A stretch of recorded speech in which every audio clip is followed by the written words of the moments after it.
opening up, being vulnerable, well, that's one of my biggest failures. If you go out and explore, you will know.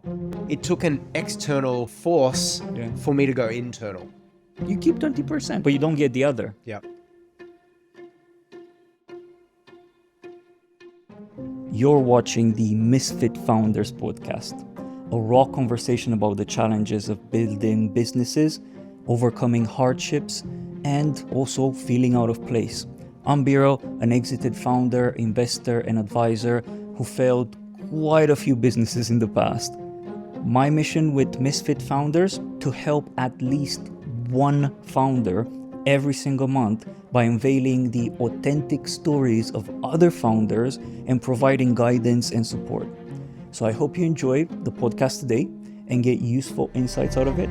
And if you do join the conversation on our WhatsApp community, where we discuss topics like this one, in this podcast, in group, as well as private sessions. Link in the video description. Also, please subscribe to this YouTube channel so that you get notified when we publish new videos. Whew! Hi. Hi, so hot in here. We'll start with... Start with the cheers. Yes, cheers. Here's a great conversation. Thanks for joining me. This is amazing that you've done the trip here just to see me and to have this conversation.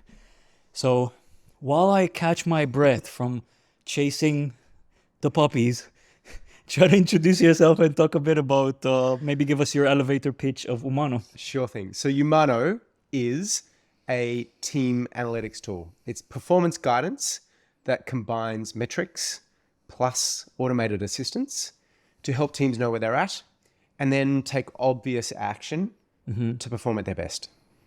Okay. Question number 2. Most important question. Yeah. So that's all clear. How? Why?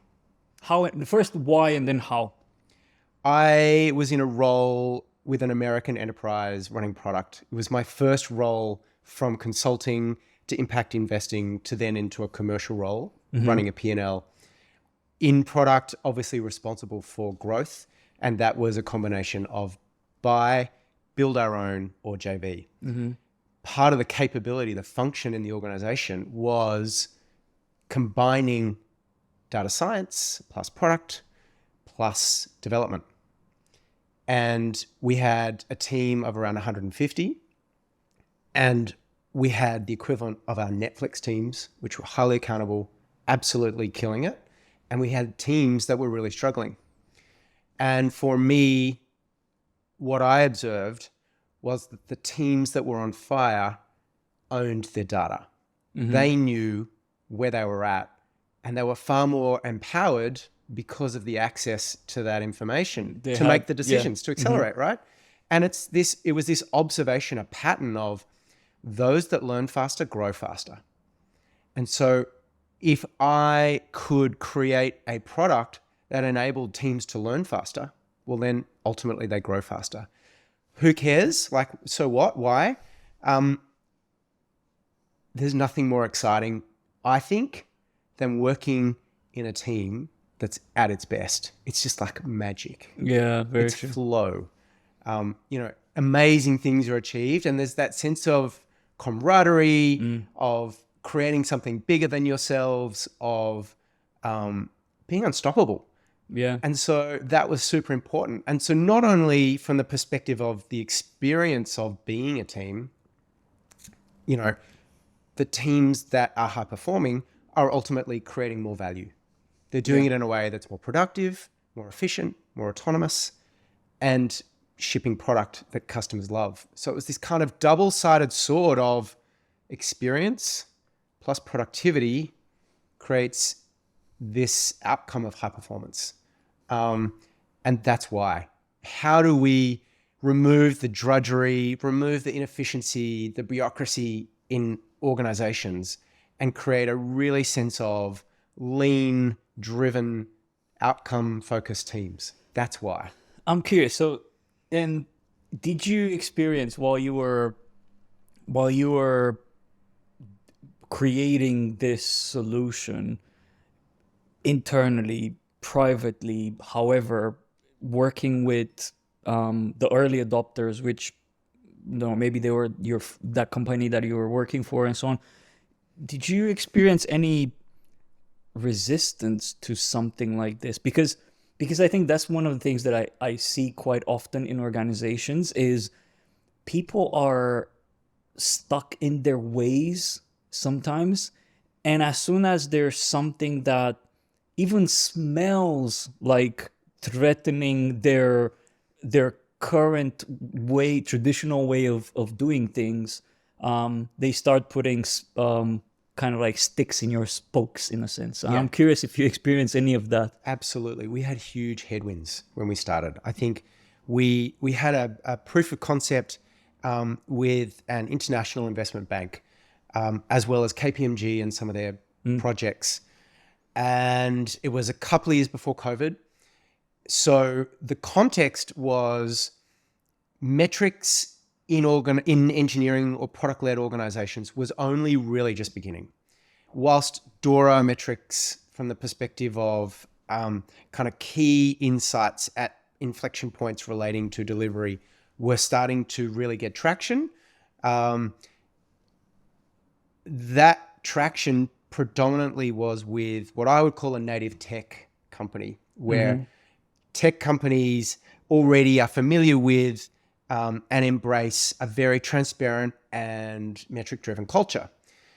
Where it was a real headwind was in what I would call the digital transformers, being those larger enterprises, investing a ton into digital ways of working, agile practices. But to your point, there's this mindset that really hadn't taken place around being product-oriented as opposed to project-oriented, as well as growth-oriented in the sense of the truest sense of a growth mindset, where, you're open, you're curious, you fail fast, you learn really quickly. And I think in that cultural context before COVID, the behavior changes trying to inspire or get teams to change their ways of working, or to at least learn about their ways of working so that they could then make decisions, was huge. Like, we were getting massive pushback for all the reasons you suggest, right? The first is, and the obvious one is, why do we need tools to create observability? Because almost pre-COVID, that was seen as Big Brother. That was literally the language. Yeah. It wasn't seen as empowering teams. It's been for a long time. Like, as soon as you talk reporting, you see teams like, oh, you're going to track me, you're going to, do you feel like that's changing, or is it still pretty much the same thing? Oh, performance metrics, I'm being monitored, I don't like this. I think it's changing. So my observation is companies of all shapes and sizes now aspire to be data-driven. I think a lot proclaim to be data-driven. It's total bullshit. It's absolute bullshit. Because when you ask about practices and decisions made or driven from insights from measures, like, it's just non-existent. Having said that, though, the real kind of focus of why it's changed, I think, is most functions in large organizations now will have core metrics and have that quantitative signal around performance, whether that's marketing or HR or finance. We just happen to focus in on software engineering and product-led functions because that was what I was familiar with. So I think that's absolutely changed for the better, and I think it's a growing culture. I also think coming out of a product-led or tech-led culture, engineering organizations have always really operated in a transparent way. There's peer review processes. There's workflow that's mapped out on their issue trackers. There is comments that occurs in the pull request cycle. So there's always been that opportunity for inviting feedback, for observing workflow. And so I think that has also helped bring a greater familiarity and also just a movement around companies embracing metrics. Yeah. I definitely see a lot more of that, although you have to kind of cut the noise out because there's so many companies that say, yeah, we're data driven and we do things modern, and it's complete bullshit. It's all for PR. Yep. And they still do use spreadsheets PowerPoint. and PowerPoint. Yeah, spreadsheets would be good because at least you have data Yes, to, yes. but PowerPoints, like putting numbers straight from, collecting it straight into PowerPoints is embarrassing, to be honest. Question: what made you look at what you were building, the solution, and say to yourself, you know what, I'm going to build a bloody company off of this. I want to help more people than this internal stuff that I'm currently working on. That's a very provocative question. I'm interested of that trigger, right? Yeah. Not to get too philosophical here, but the bigger why, if I interpret your question. Yeah. I have always been fascinated by human evolution. How do we as humans grow? And more from my own lens, right? Like, how do I continue to expand and evolve and become a bigger, better version of myself in life, so that ultimately I can live fulfilled, I can have abundance, and just go for it, right? And so what I observed in a corporate culture was so much of that gets lost.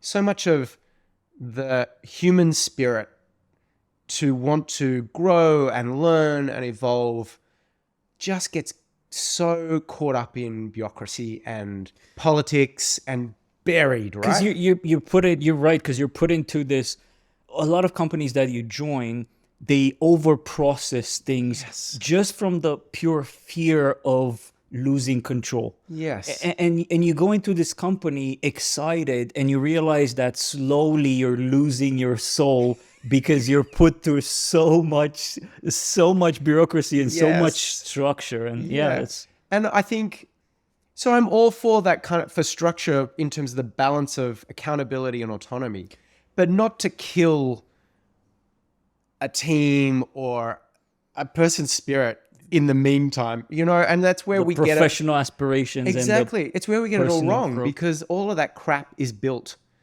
in a way that, and positioned in a way that we end up having to serve that rather than it serving us, so that we can be elevated to make better decisions, be more aligned with customers in terms of their value and the desires of what we're trying to achieve here.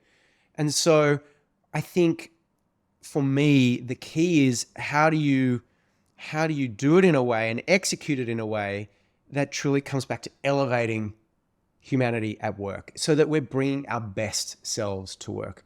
And that comes back to the question. So like, why? Mm-hmm. It's really to help cut the crap away, let people just call out what's going on with facts and remove bias. Yeah. And then get on with the joy of creating great stuff. Like, that's what ultimately we want to do, not get caught in all the other crap that holds us back.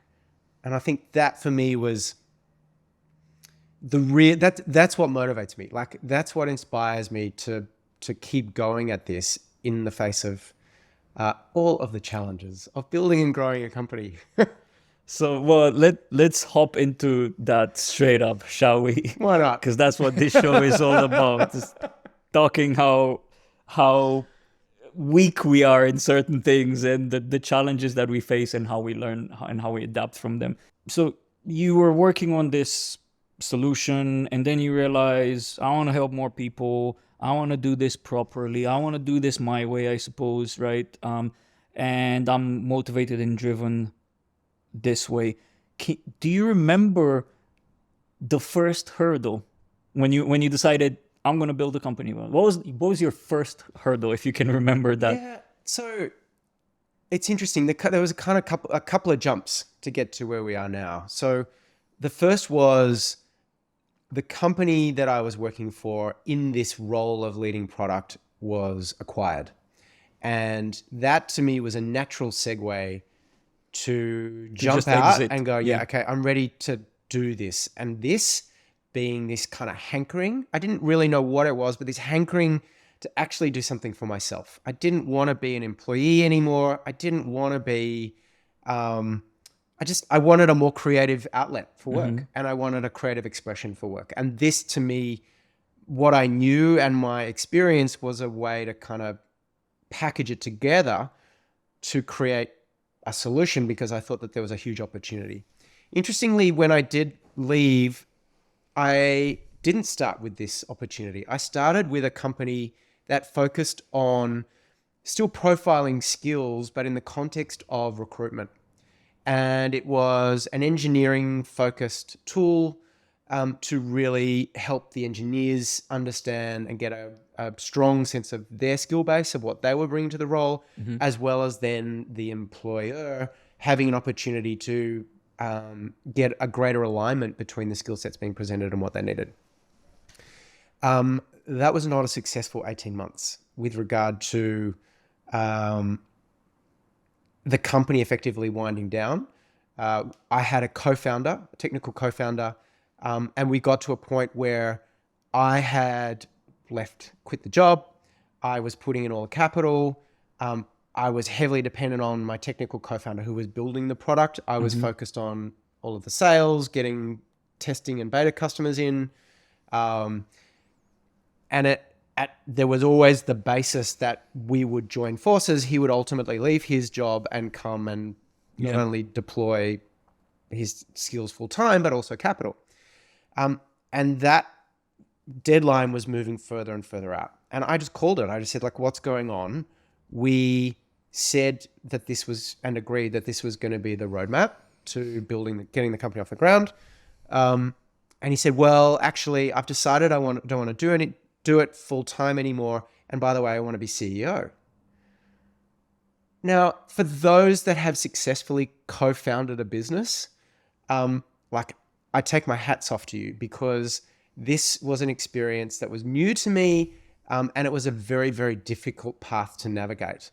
Because to be frank, the whole reason I was there and he was there was to bring a complementary skill set. And then when there was kind of this discussion around, actually, well, I want to do the lot, yet the actions of quitting his role and deploying capital still had no follow through, I just said, no, I'm not going to do this. Let me ask a couple of questions. Yeah. And I'm smiling because this is such a this is something that I've experienced so many times, and a lot of the businesses that I failed in the past was because I ganged up with someone that didn't really work out the relationship and so on, and at the end of the day, it's not an individual's fault. It's not like this person. It's a specific. It's a couple of factors in that relationship. So let me ask you a couple of questions. Number one, how did you two meet and get together to start the company? Did you work at the previous company? No. So friends of my husband.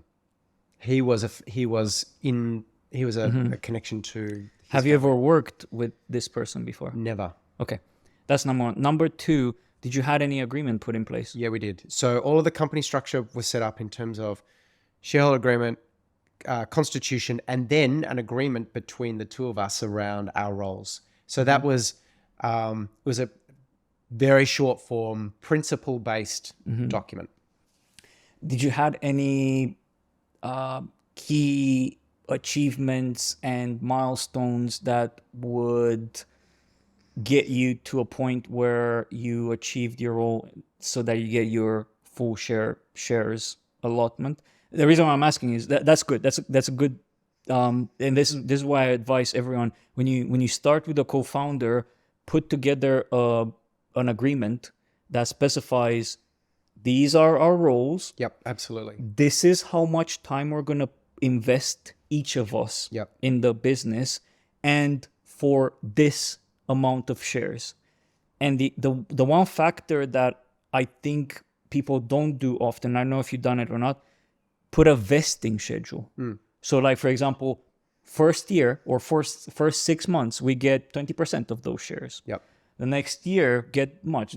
So then at least you have these checkups every end of the period to say, right, we're still together, we're still alive, we're still getting along well. Yeah. Okay, we both get our shares. No one decided to leave or to wind down their part. And I think that's one important aspect of it, because I've never done that. I've always started businesses and just started them on kind of like a verbal agreement, and it almost every single time went wrong. And it's because, one, we didn't break down what each of us are going to do, how much time we're going to invest, how much shares are going to get, and what's the vesting schedule. If you allocate the shares from the gate, then you have to battle it in court significantly. If someone says 6 months afterwards, and I'm done, I'm just going to take my shares, but I'm not an active member. So you do have to investing. I mean, there are other ways that you can word and have legal structure in that agreement to say, well, you have to make sure that you put in this much energy for this much amount of time in order for you to get your shares. But vesting is one of them, which you say, right, every period we get this much. And if you decide to leave after a year and only 20% of the shares have vested, of your shares have vested, you keep 20%, but you don't get the other. Yeah. Because you're not going through the same challenges and growing pains that have to go with the company. Couldn't agree more. And we didn't do that, right? So first of all, it was his company. So he came to me about my skill set to complement him. So I was minority in that context. Second thing was everything was fully vested up front in terms of shares already issued. So there wasn't even a structure in place for earning more based on milestone achievements. So absolute mistake 101. I think that's the most important thing. I think the second thing, which I don't think you were at risk that much, because it sounds like you did work for a while together on that. Yeah, we did. 18 months or something. The risk was just the capital that I'd put in, right? Yeah. And so what I did was actually put it in as a convertible note. And I didn't put it in directly as equity. Okay. And actually that became my leverage, because convertible notes primarily are a debt instrument. Yeah. And so I triggered the repayment of that convertible note. Oh, okay. So that was the way that I needed to get, I had to protect the capital that I'd put in. This was life savings, and I wanted to get them out, and I wanted to then go and do what was next. And so that was how I protected the asset that I put in. And I was also really, really lucky. We did have a director of the board. A chair of the board. So we appointed a chairperson that could help navigate effectively the exit for both and the wind up. That's a very good idea, and that's a brilliant tip, to be honest, because if it's just the two of you, it's just the two of you's views and opinions and so on. If you have like a third person that's kind of like the referee, in a sense, it helps smoothen out any creases. The other thing that I kind of tell people to do is, when you look for a founder, co-founder, it's not a silver bullet approach, but it's way better than nothing, is find someone that you worked with before, or find someone that resembles the same traits as someone that you worked with, and do some exercises, spend some time, some quality time with that person, even if that means 3 to 6 months before starting the company and before getting into a business, and work on various projects and workshops and so on, and figure out how you work with. It doesn't sound like that was it sounds like the reason was, he wanted out because of other reasons and so on. But I do agree, though. I think it's really important, and because you can get excited, right? All of a sudden you're living the dream, and you're creating the business, and so you lose. Like, I was running big teams in a commercial enterprise. I never would have done that. but you get clouded by the excitement of creating your own thing. And the excitement of the other person, because Of you're like, course. oh yeah, this is a It's great idea. infectious. Let's do it. Oh, that's Yes. awesome. And then you We're realize invincible. we don't belong Yep. together. So then, right. So that was your first ever business? Yep. We're talking about Misfit Founders and people that basically that are watching this content are going to be folk like myself that ran two businesses and decided, well, you know what, I have to fold both of them, or I had to fold the business. I'm not cut off for this. I'm just going to go and get a job. What made you, after that unpleasant whatever experience of 18 months, what made you choose not to go back into corporate world and work and actually say, I'm going to give this another try? The cynical response is, I didn't want to go back to corporate ever. So my motivation levels were high. I was like, okay, I'll do anything. I've got to keep going. I'll sell lemonades if I need to. But there was the kernel, though, that came back to the original insight in my corporate job through that first company, where we were interviewing prospect customers around that front-end talent supply chain, right? Mm-hmm. Of building profiles of talent and skills with people coming into an organization. They were saying, well, look, that's interesting, but actually the major challenge for us is retaining and growing talent. Mm. And that was a full circle moment for me. That was absolutely my original insight and inspiration in the prior corporate role. And it was then validated by all of these prospect customers with whom I was having a conversation, testing an entirely different use case or proposition. Right. But they were affirming the original proposition that I had in running and building teams and wanting to inspire team performance and team growth. So I decided that through those conversations on the first company that, I've got to do this. I've got to nail a solution and test that as quickly as possible to understand whether there really is value in giving teams their data so that they can make decisions to level up. And this is one of the things that I feel that is so powerful that I've never had in me growing up as a entrepreneur and as a serial failed entrepreneur, I call myself. I've never actually had the kind of like the insider intel, because I was building stuff that I would see as being successful and I thought that I could emulate, but with absolutely no research or no customer feedback and information. So I would just build copies of this thinking of, I just need to build the same thing. Yep. And I'm going to do it better. But how am I going to do it better if I don't have the information? In my mind, it was like, well, I can see things that these companies, these SaaS services are doing less than I would do. So let me build it. But I didn't have the insight. I wasn't talking to customers. I didn't have the knowledge, the research to do that. And that sounds like that's for you. That was an important moment because you hugely so. I think I love the term Misfit Founders because I think organizations, corporate organizations, enterprise organizations are full of misfit founders.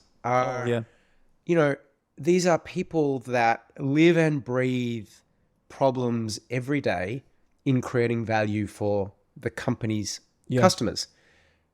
And some are inherently frustrated by the lack of momentum or ability to produce change. Right?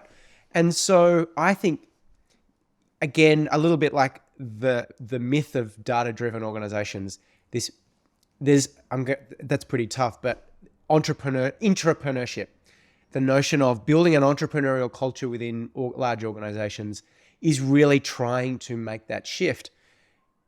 And that's great, and that will push it so far. But the there are people who have an inkling or a hankering to want to do more, to scratch that itch. And I think there's a ton of misfit entrepreneurs and founders waiting just to take that leap and actually come up with a way to test the ideas that they're living every single day and give it a shot, right? And you know what happens usually? If you live in an environment, in a corporate environment, where experimentation and exploring and R&D and being empowered to come up with solution is a central piece of that company's values, core values, and so on, no one leaves. You don't see that many entrepreneurs leaving a company like that, because they can exercise and they feel empowered and they feel intrapreneurs. I've heard this the new definition recently, intrapreneurs, right? So people that build and are the doers and are really excited about, and they're very self-contained and self-taught and so on, and they get excited and they build stuff inside companies. And the companies that are willing to nurture and host these entrepreneurs, they keep them.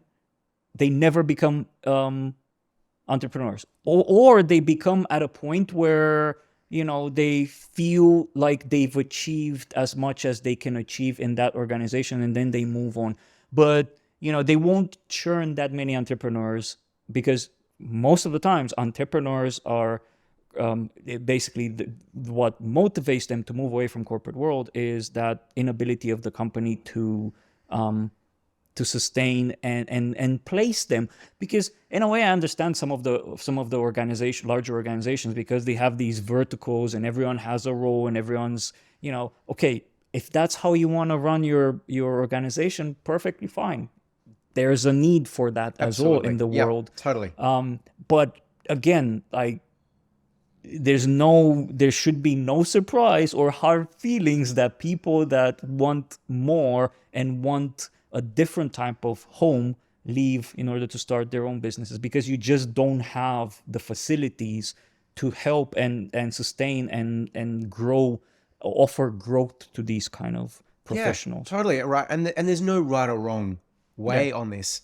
And I think companies will create an awesome career trajectory for a lot of people. Yeah. And people will feel really satisfied and get a lot of job growth and satisfaction in their career progression.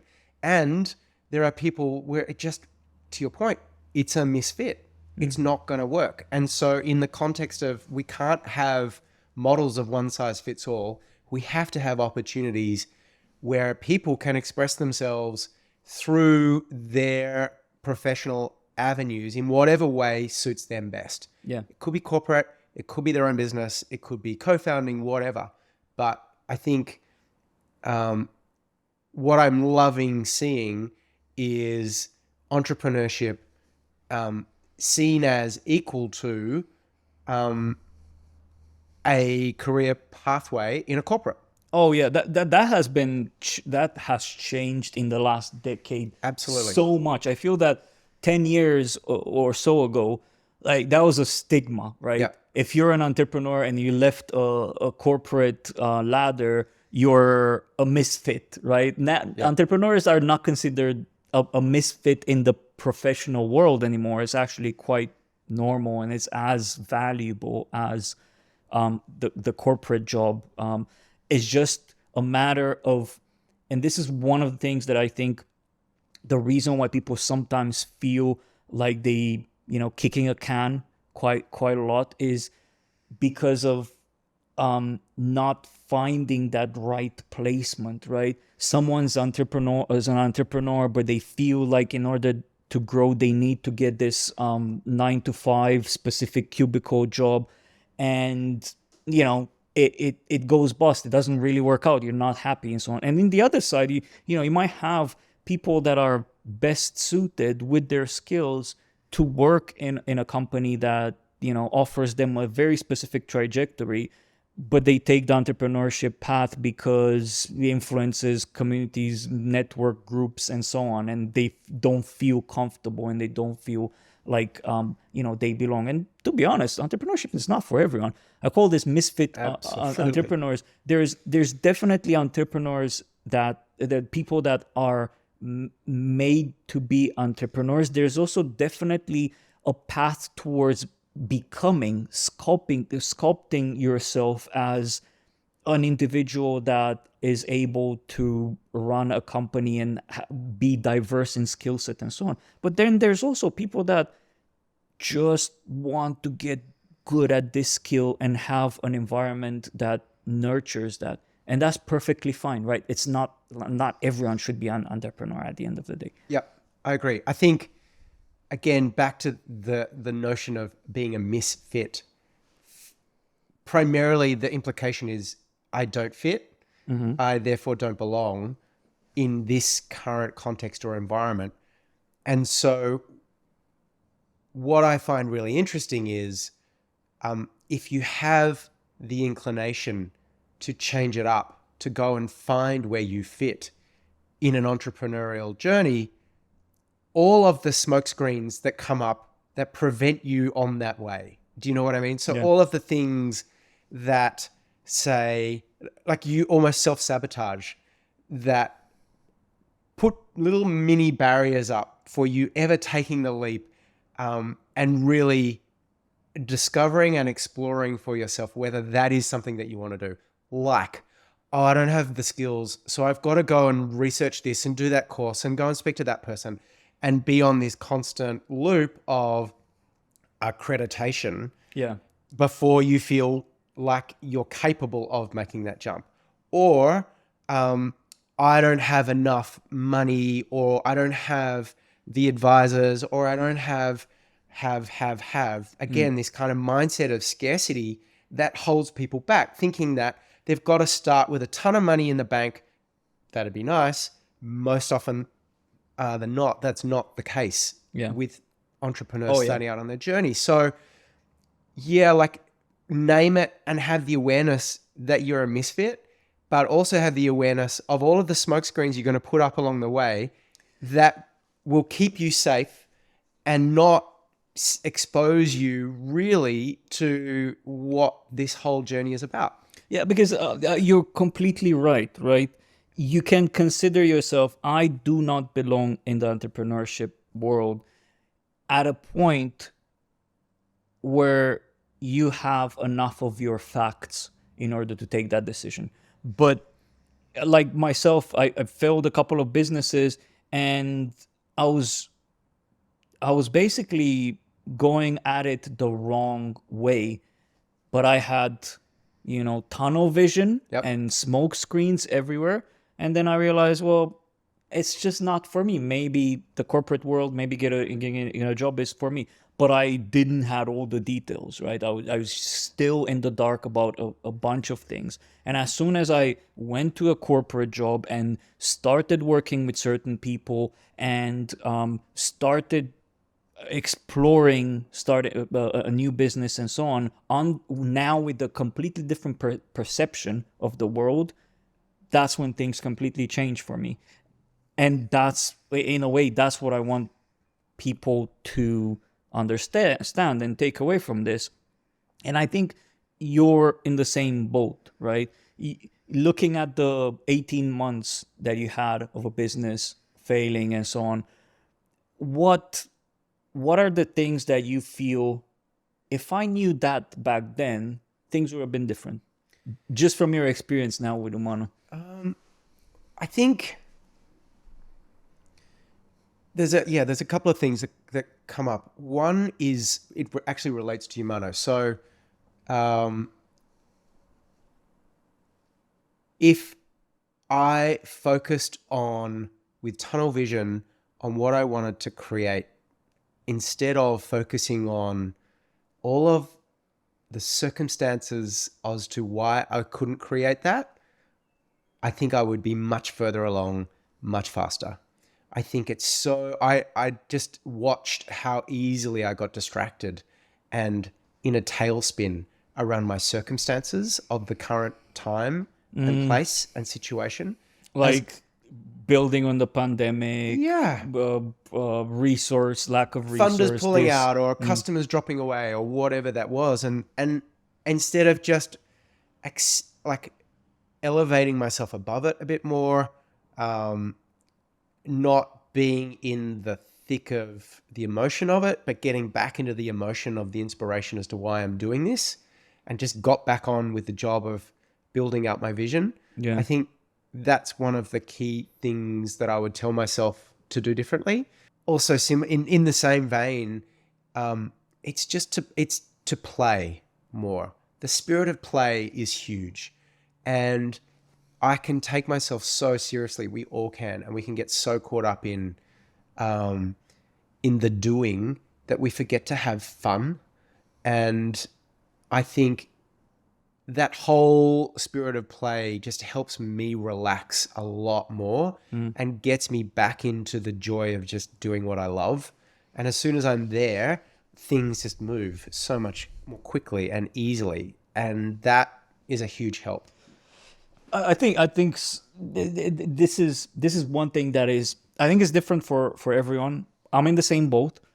It's like if you would ask anyone at Jigsaw, with our offsite and so on, it's like Abir is the biggest joker ever. He's the biggest buffoon ever, right? But I love that, and even in our meetings, just cracking a couple of jokes, lightening up the mood, and creating an atmosphere where your team feels like this is a serious kind of like mission that you're going through as a team. But in the same time, we also are a bit lighthearted and not super intense all the time, because that's not healthy. That's not healthy for and I know best, because I can get so stressed sometimes. And I think that's one of the things that was wearing me down in Jigsaw's later years. So like in the last year, at least, so much the competition, this happening in the ecosystem, changes, that, going through a variety of challenges with development, with clients, with that. So all of that has a toll. And sometimes you find yourself, after a period of time of just being stressed and intense, and you step back and you think, screw me, like I've changed from being the fun and engaging and motivating and compassionate founder to being this grump that's head down, just trying to solve problems and taking every single situation as serious and so on. And honestly, I was getting to that point with Jigsaw at one point, because, building up, stakes higher and so on. And I think that was such a big challenge, because I would have wished I could have stepped back and say, look, this is not like, we're doing great. We're growing. There's a growing company and so on. Lighten up, dude. Yeah. I wish someone came and told me that, right? Yep. Lighten up. Like, look how, although people will say, oh, you guys are doing great and so on. But I felt that no one was in my shoes in that moment, in my head, to sit me down and say, dude, look at all of the things that you've achieved. And what is the worst thing that can happen? Spot on. So sit down and tell me all of the things that could happen that make you so stressed. Okay, A, okay, well, here's a reason why you shouldn't be this stressed. B, that's definitely not a reason to be stressed. C, you can mitigate that by doing this, right? So I think that in a sense, we have a risk management mitigation app on the marketplace. I feel like I wasn't eating my own dog food in that sense. Yes. I was just like, oh. But I love hearing you talk about the shift of energy, right? Because how do you, as a founder who, when we do get so consumed and all involved, feel like we're so myopic on the vision and what we're trying to do, that the vision kind of goes down, further down and down and down, being weighed down by the Yeah. circumstances. And you talked about being a grump and whatever else. And Yeah. like there's a density in that energy. You go to a movie or you have an experience and you feel that Yeah. response, right? Whereas you talk about lightening up, and that is literally like elevating the energy to a lightness where you had the experiences where you just like, you feel so vivacious and effervescent. And that's kind of how you make that shift out of being stressed into like just getting on with. Do you want me to tell you how I think now, just looking back at everything, is one, have mentors and advisors. Totally. Very important. Yeah. Because these people have they don't have a big stake in your work. So, even if I was talking to Nikki and so on, yeah, she was able to somehow make me feel better, but she was as involved in the whole thing as I was. So, you can't really not be biased on some of the things that you're living with me, right? Yeah.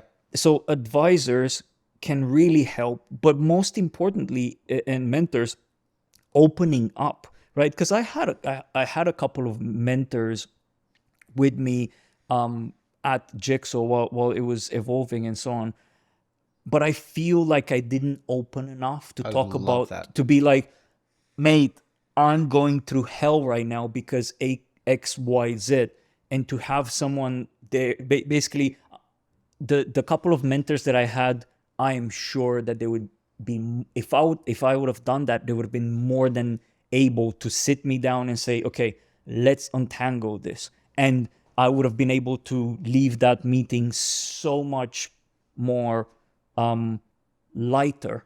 I think what you say is absolutely like bang on in terms of one of the biggest lessons for me.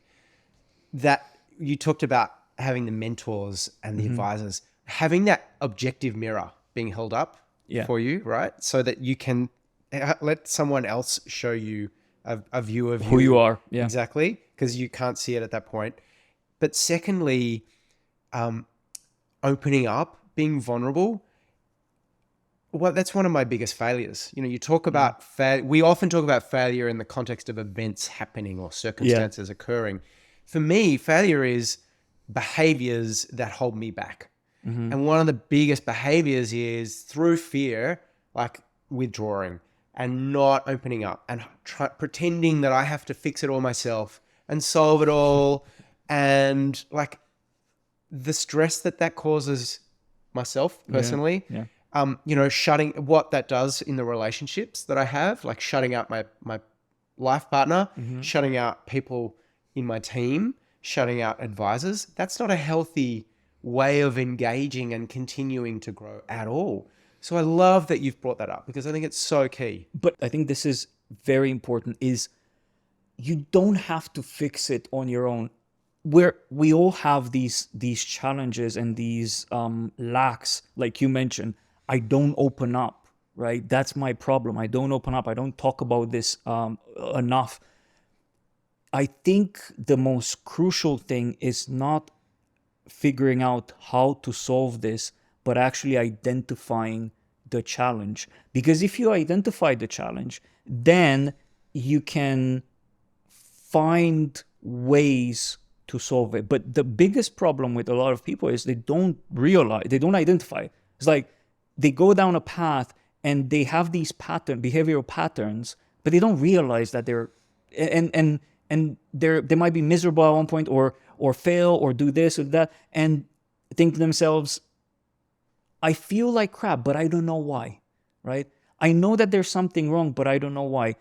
When you're able to identify the challenge, like you said, and I mentioned it, I didn't open up and so on, then you can take decisions that will eventually remedy it, even if it's not the remedy per se. And to give you an exact example, in this scenario, you could get a mentor, an advisor, a buddy that helps you open up to them and talk to them. And basically just finding someone that's really good at extracting those feelings and those thoughts and makes you open up. And that's the solution, right? I think I absolutely agree. I think, you cannot take a step forward until you own where you're standing today in terms of knowing and owning the current reality and naming it. If you're going to delude yourself around pretending maybe that the company's not in as much debt, or that you've got a shorter runway than you actually have, or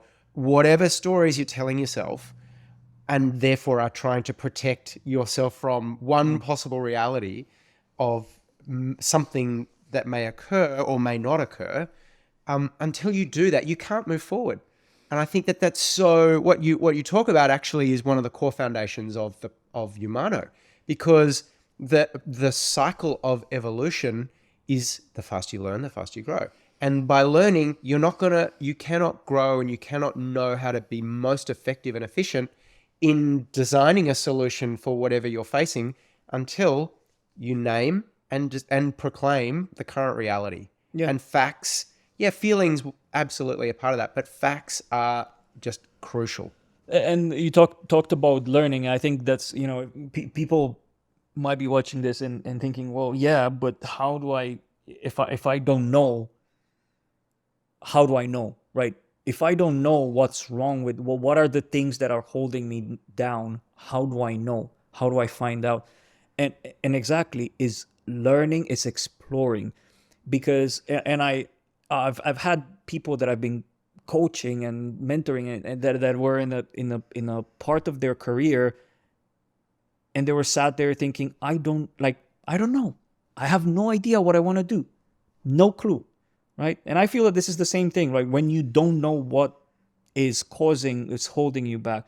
And what I say every single time is explore. Do something. Like explore. Like totally. If you go out and explore, you will know. Yep. Because you talk to this person, you start a buddy group here around this, you join this community, you do this, and the amount of information that you start assimilating from that exploration, from that learning/exploration phase, will eventually help you start identifying patterns that could potentially keep you down. That's it. Like there's no like bullseye type of thing of this is the method of you identifying, like this is how you identify what is keeping you down. Is purely explore, learn about the world that you're in, and learn about yourself as a person, learn about yourself as an entrepreneur, and eventually it will come to you and you'll figure out, oh, that's what I'm feeling.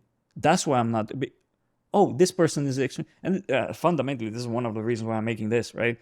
It's by listening to these discussions, you might relate to some of these things and realize, oh, I never thought about that. Maybe that's what's keeping me down. Let me explore that path a bit more and figure out if that's the case or not. And I think what you just described is fundamentally the entrepreneur's journey. Yeah. Because even in the very early days of testing a hypothesis that you have around a solution that will solve a particular problem, that is an experimental process. You are throwing seeds out there to see which one is going to take off. You can't take or understand where to double down on, or what path to pursue, or how to take that leap unless you experiment. And it's if you're going to be paralyzed by inaction, then you're absolutely holding yourself back. Yeah. So for me, I know I've just got to get out of my head. I've got to come back to the basics. Okay, so where am I at? What's the current reality? Where do I want to go in terms of the desired outcome? What does that look like? And what are all the possible ways I could get to that outcome? Like, don't judge, just get it all out there and then just try. And it's only through, as you described, that process of experimenting and trying, you'll start to get some energy around that one and maybe that one. And then they're the 2 or 3 that you keep experimenting on to see which one starts to really blossom in the energy that it gives you, the excitement that's the feedback loop. It's pursuing and leaning into the breadcrumbs that relate to the strengths and the success. Yeah. And, so many people in this context of entrepreneurialism talk about failing fast. I much prefer to talk about like success and leaning into success more. Like lean into the strengths. And that's where you focus. Don't focus on the shit that's not going right. Focus on the shit that's going really well, even if it's a tiny, tiny signal. It doesn't matter. That is a source of energy for you just to keep pursuing and like take the cues from that, to your point around learn. That's the feedback loop. Yeah. Yeah. And basically the things that don't go well, those are the things that you understand, but you move on from them really fast. Yeah. Right. And that's what you're talking about, not lingering on in your own suffering in that sense. Take it, acknowledge it, store it in your memory base in terms of information that you accumulated of do's and don'ts, and move on. It's really focus on the goods. Yeah, because it's really easy to be indulgent around that stuff, right? Beating yourself up, stuffed up or whatever. No, to your point, learn fast, take it, and just like get on with the next step. You know, I feel that sometimes I feel like there's a bit of a addictive pleasure, chemical pleasure of beating yourself up and complaining and being miserable. And I think some of us, because I've been there as well, get addicted to it and sucked in. And I think that's it's like in a sense like a drug that you need to get rid of it because it's not beneficial at all. How did you pull yourself out of it? Like, so if you were in that cycle, like what was the ability to kind of crack open a wedge to get you out of the... I was there. Like basically I was killing myself with work, and I was miserable at one point because I really wanted to be the next Mark Zuckerberg or this or that. And I was seeing all of these successes. I would try stuff, I would build stuff, I would fail, I would take caffeine pills, I would stay awake 36 hours coding, doing this and that. I would have probably killed myself of exhaustion at one point and unhealthy living. It took external forces to get me out of that state. I was miserable. I was always angry. But I was in the same time, I was thriving in my own misery. You know, I would be incentivized. Yeah, I know I need to push more. I need to do more. Oh, this is... it's like a badge of honor. Yeah, and it's like, oh, I'm so miserable. Life is terrible. I'm going to do this. So I was still motivated, but I was miserable, constantly motivated. I couldn't take myself out of it. Because again, it's like that endless loop of you get sucked in. I basically was talking to someone that saw me super miserable and said, dude, here's this forum thing. Here's this program. It's a 3 days thing. Go through it. It's a kind of like a cleansing, like an internal cleansing thing. It will help you with this subconscious that kind of like constantly beats you down. Yeah. And it worked. Like I left that forum after 3 days alongside a group of other 50 people that were attending that class, just thinking like completely changed. And that's when I stopped smoking. I started being healthy. I was literally 50 kgs at that point.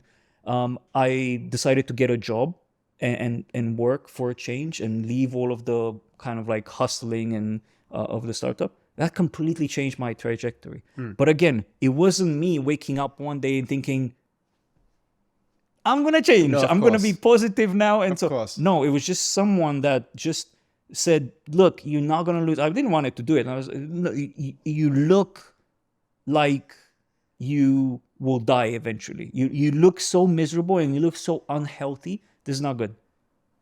Try it. Just do it. You're not going to lose anything. And I went there with an open mind. I was also a bit, at that point, desperate. I didn't know what I'm going to do.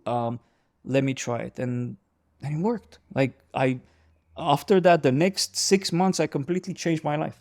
Yeah.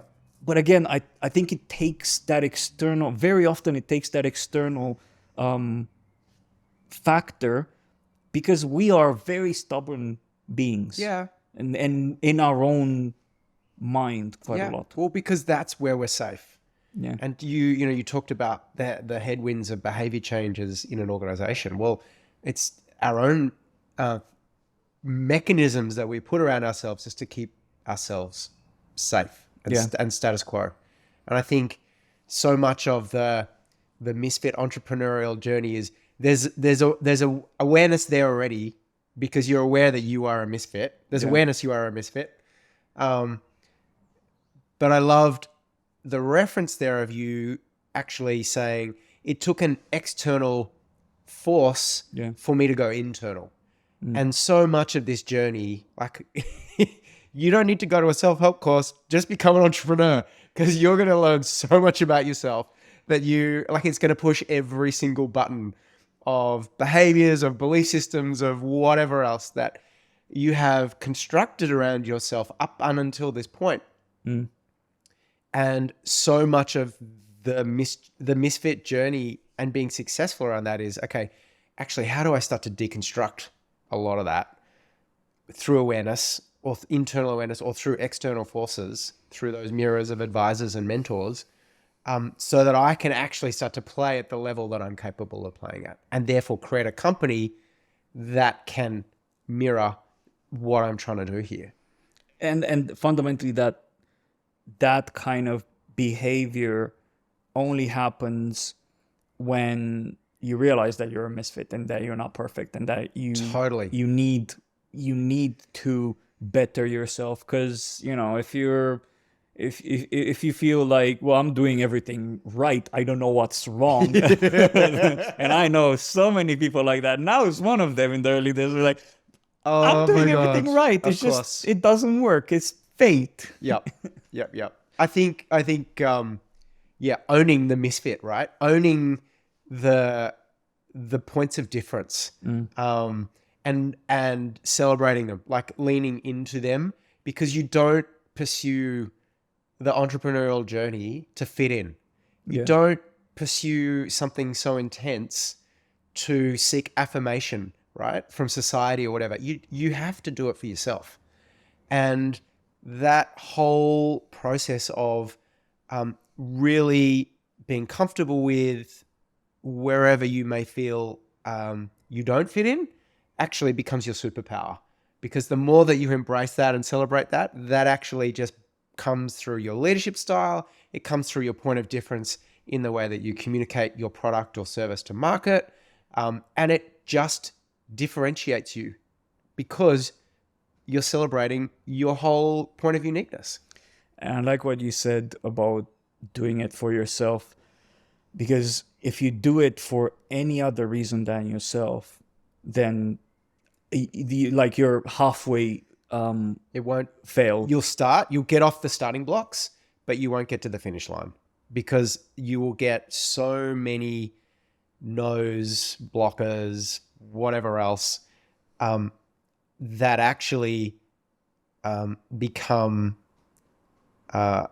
almost like this, shine a little spotlight on the sources of motivation for you. And if the motivation is externally focused, it's it might be part of it, but not all of it. If it's all of it, you're screwed. Like you're not going to survive it. But at the end of the day, it's like you do the most and you push the hardest for yourself. Always. Right? If you're doing it for a completely different reason, which is not related to you, right? It's someone else's thing. It's you're buddying up, you're doing stuff, but you don't do it for yourself, right? This is going to be a little bit contentious, because I've done a lot of work in not-for-profits and in religious organizations, and this notion of servant leadership, which is also so strong in agile principles and agile ways of working. So servant leadership in the sense that you're doing things for others, right? You're of service for your team, for your customers. That's awesome. But actually, my perspective on that is you're still doing it for yourself. Exactly. That's because you're making yourself feel better because you're helping others, right? And you become addicted to helping, and that can also move into a shadow side, but like it's still an intrinsic motivation. You're doing it for you. Yeah. That's and I think that's one of the things that when we talk about creating content like this podcast and so on, and mentoring others without charging a fee and so on, you're still doing it for you. Yes, you are helping, but you're still doing it for yourself. It gives you there's a chemical reaction behind that. Absolutely. If they wouldn't be, you wouldn't be driven to do it, right? Like you wouldn't do it. Like you wouldn't be doing pro bono work and helping mentor young entrepreneurs or do some charity work if you didn't had that substance that gets that infused in your brain whenever you do these things. You get the right? little dopamine hit that goes, Yeah. how good am I? Yeah. Like I How feel safely great. am I? So I'm at the stage with Yamato where it's taken several iterations to get to the point of really believing in product market fit. How do I know that? Well, I can start to see customer responses to the product. I'm starting to charge a premium price for the product because it's a premium product in the value that it's creating for customers. Whereas I didn't feel that sense of confidence, nor did I feel like I had those signals in prior iterations. So that's cool. Now I get to grow that. I love to understand from you in your journey with Jexo, how you went from that step of knowing you had product market fit to then scaling it. What were the signals and how did you, back to the earlier conversations around experimenting, look at different channels or experiment with different channels to really get it out there and scale that kind of core loop of value that you were generating? Well, I think there is a couple of things. So if to get a tiny bit technical here, one, I think we were quite good at creating the value pillars of every single product and basically putting together a really in-depth brief of problem statement, basically hot buttons, value pillars, all of this information that would help us communicate what is it that our products do and basically what is the value that's added to any organization or team that uses the products.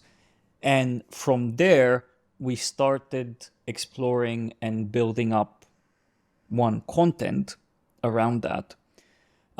We started putting together more organic content, but also putting together things like adverts, things like webinars that had funnels to them. But it all came from this one Bible source of truth that was these briefs that we made for every single product that contained personas, problems, hot buttons, basically problem statements, value pillars, battle cards with competitors and things like that. And that helped us for the organic content basically start building a content calendar, which we had identified in that content calendar all of the hot buttons that were related to these briefs, these Bibles for each of the products. And those hot buttons meant something different for each segment of the audience, from the very cold lead to the warm and hot lead. They would have a different connection to your brand related to that hot button. So you can't really, for example, with a cold lead, so someone that has never heard about you and has just found your content, you can't really tell them how to do stuff in an article because they won't really trust. Who the hell are you, right? Who the hell is Jexo? Why would I listen to how you're telling me how to do things? But then, for the hot lead, you can do that. A hot lead is someone that's already bought into your brand, into your company, into your product. You can bring them in webinars. You get them really quickly excited because they're already halfway bought into the product. Whereas a warm lead, right? That's someone that has seen your content a few times and it's now at a stage where you can teach them. They would trust what you say when you teach them. So for the cold lead, you basically create relatability, right? Oh, have you ever, do you have this problem? We've been through this problem as well. Here's how to identify this problem. Here's how, but not very heavily, I'm the expert Sure. positioning pieces, because they'll look at that and say, oh, how do I trust you that? But if you create relatability at the cold lead level, so the first time that they start discovering your content, if you create the relatability, then they'll start consuming more. Oh, I have that problem. Yeah. Oh, next week, they're telling me how to solve that problem in this article. Brilliant. Okay, I kind of relate to this company. I kind of trust them now after seeing several of their content pieces. But again, and you can build these, build these funnels with remarketing, retargeting content through adverts and so on. So there's a variety of things. But what we've done really well is use marketing in order to scale, right? To grow our business, to establish ourselves as, our mission with Jexo was to, make work management easier, fun, and accessible to everyone. That rhymes, right? And that's one of the things that stuck into my head, because that's what we were talking about everywhere. And I think one thing that we've done really well was to identify our brand as that. We make work management easy, fun, and accessible to everyone. It's like, your work management can be boring or can be complicated at times. We make it easy for you. And the way we make it easy is through content and product solution. So solution and content. And the fact that that was part of our mission and part of our goals meant that we didn't descope it, because that's one of the things that usually happens in organizations. It's all about cash ROI, right? Mainly because they don't have their goals around content and teaching as well, right? Our mission is to make work management easy, fun, and accessible to everyone. And we do that through teaching and through solutions. Equally important. So that helped us by establishing what the goals are, helped us focus on content as much as focusing on the product development.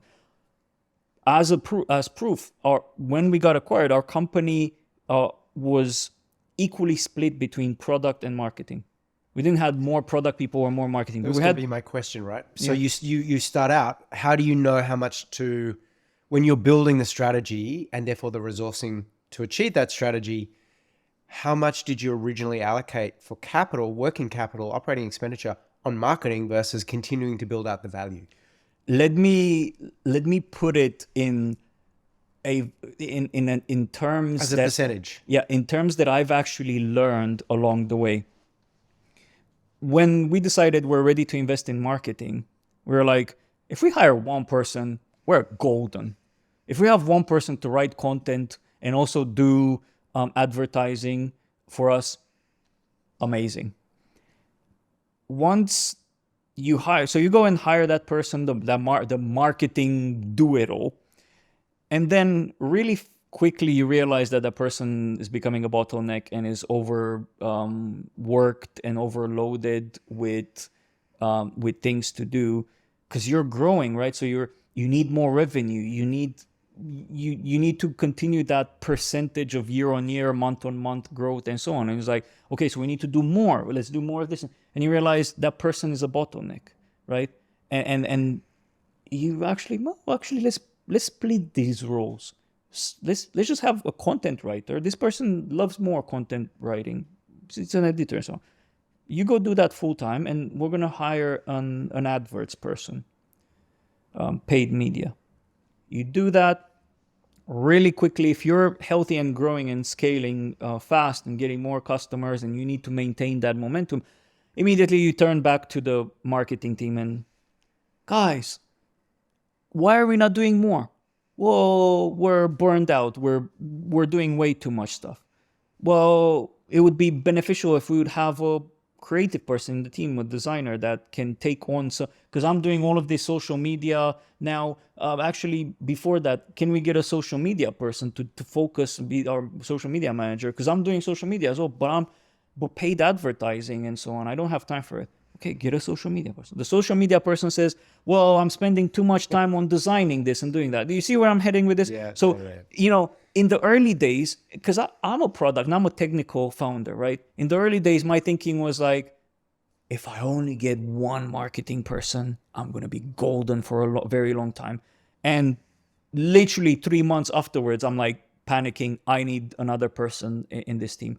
It's the exact same situation as you would need to expand and elaborate your product team, where, let's say from the engineering team, and you the founder that's delegating basically specs for your product and also testing it, and then you realize, oh, but I need to unblock my time, so let's hire a tester. Oh, but I need to unblock more of my time, so let's hire a product owner and so on. It's the exact same thing for marketing. So you could build up a company where your marketing team is 100 strong and you still don't feel like they've reached the maximum potential of what you can squeeze from the marketing team, Yeah. right?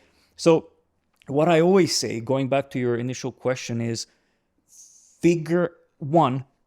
never start a department without you at least having an understanding of that department. Yeah. So that's the first advice that I give people.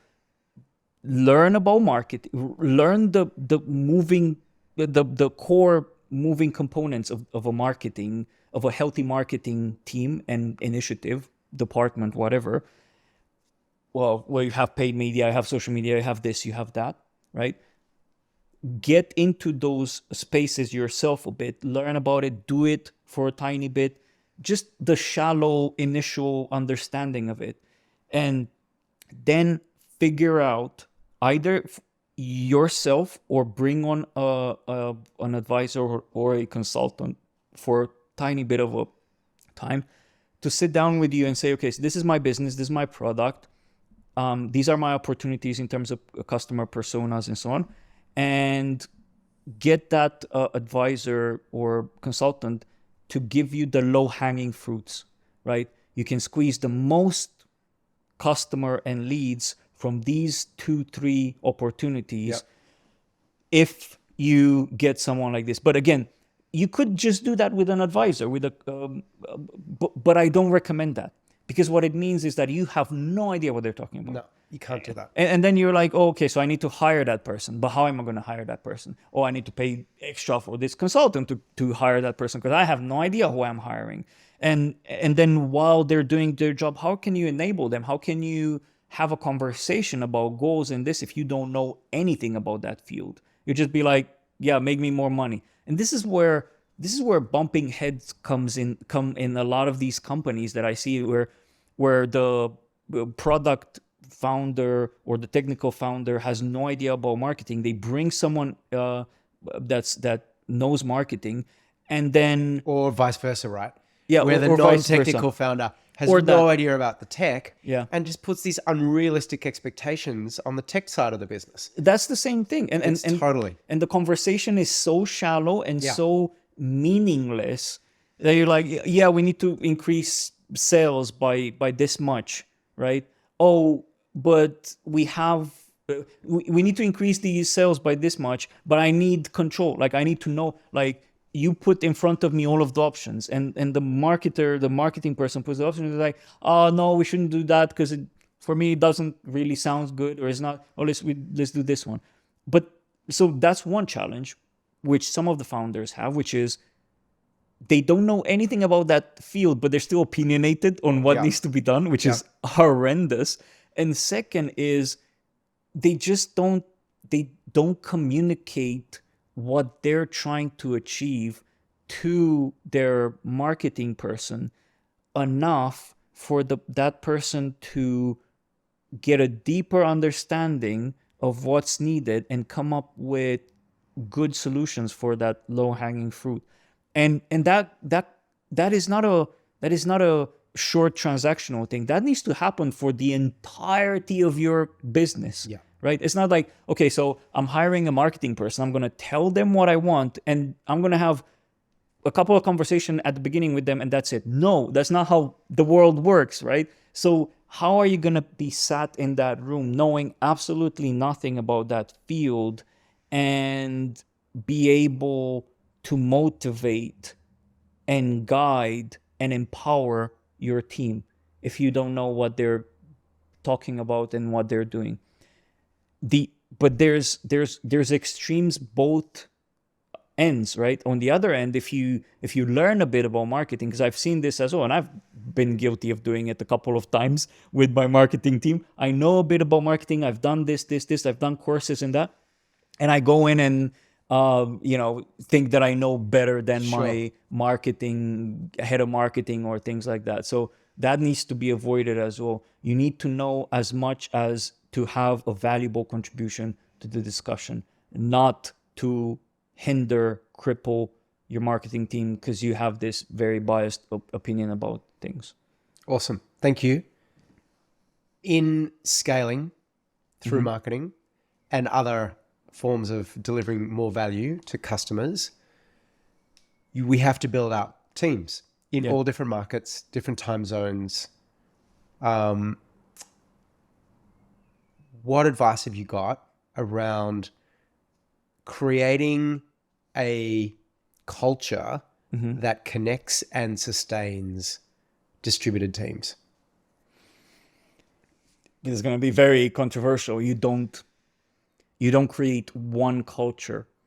That's not there. There's no such thing. I think if you're dealing with people across multiple, and this is one of the things that we need to realize, if we want a remote team and we want to be truly remote, we must not hinder remote talent by enforcing certain ways of being. If you work with a team in India, they will have their own way of looking and understanding work life, and they would have their own habits and their own culture and so on. As a leader, you need to embrace that and make sure that the rest of the organization, the rest of the remote team, and the people that you're bringing on are inclusive and embrace that as well. So it's not as so much as building a culture that fits to everyone. Is around being inclusive and allowing people to one light is down, and allowing people to basically exercise and be themselves and have their own culture in the organization. Awesome. Well, with that light dying, It's a sign. We've been talking too much. Right. So I close this usually with with 3 questions, right? That I want to hear from you. What is a quote that you live by? Where's the power? By that, I go back to the earlier conversation around where am I focused? Am I focused on problem solving, on circumstances, on everything that's not going right, and giving my power away? Or am I focused on what I'm trying to create and the end result and the joy of what that is in its end state as I perceive it? If that's where my power is, then I know I'm powerful and I'll get through anything. Perfect. That's a really good one. Where is the power? We should ask ourselves that all the time. Second question is what is a book that really influenced your professional or personal life? It's actually one that I've just finished reading called The Creative Act by Rick Rubin. So producer to the musical stars of the world. And they call him the guru in California. Has produced and supported artists like Adele, like you name it, he's worked with them. And he's created, I read it almost like a manifesto on the act of creating, which is what Misfit founders and entrepreneurs are doing. We're creating, it's not music, it's not artwork, it's companies that deliver value in a particular way to solve a problem. The truths, as I call them, in that book are just awesome. It's one of those books that I couldn't put down. I was interested by what I'd read about this creative genius himself, and his own practices. And I picked it up and I just literally, I think it was 3 days, and I was like, go for it. It was done. I must admit, I'd not heard of that book, so I need to pick it up and read it as well. And the last question, what is a good habit that you advocate for others to pick as well? For me, it's meditation, and that's a loaded word because it means so many different things to so many different people. For me, it means being in the gym, pumping iron. Exactly. Awesome. And so for me, it's about like this awareness around reviewing and previewing.